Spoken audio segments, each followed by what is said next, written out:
sa mga magnakaw, masarap ng buhay natin. Dahil alam mo naman, pag mali, di ba? Mas masarap. May punto ka dyan. Ano, dito na tayo titira. Yep. Paano tayo gaganti kay ano niyan? Kay Captain Barbell? Hayaan na natin si evil mastermind genius na si Nero na nag-isip ng plano kung paano labanan si Captain Barbell. Kapag nag-iisip siya, lalo muna tayo. Party muna tayo. Ha? Diba? Mga ka dun? Oo. Sabi sa'yo eh. Oo, okay lang yan. Some of that. Okay. Cheers. Good life. Yes.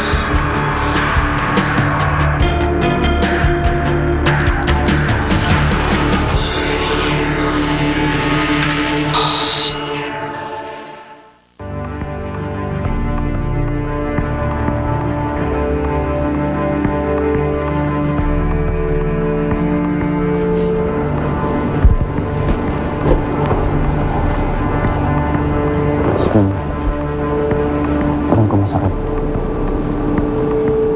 Pero kailangan mo tanggapin na ang nangyari sa nanay mo ay isang aksidente. Hindi mo ginastunan niya. Walang, ayaw mong tanggapin mo. Gusto ko lang ipagiganti si Ina. Sa tingin mo ba magugustuhan niya ngayon kakaganyan ka? Isipin mo. Na mananakit ka ng iba? Hindi gusto niya makasakit. Yun lang ang isipin mo.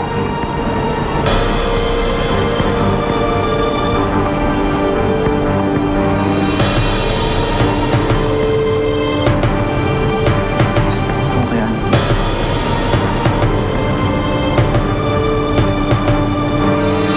Hindi ako nagkamali.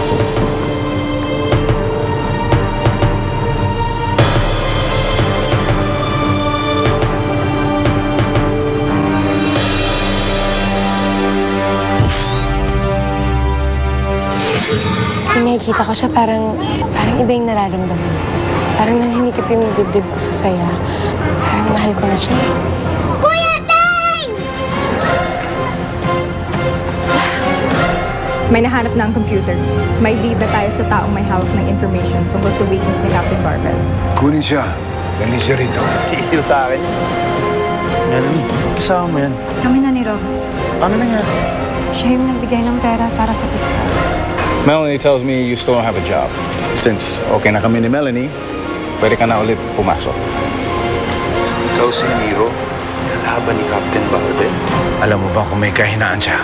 Lahat ng bagay. So, alam mo ang pangontra kay Captain Barbell.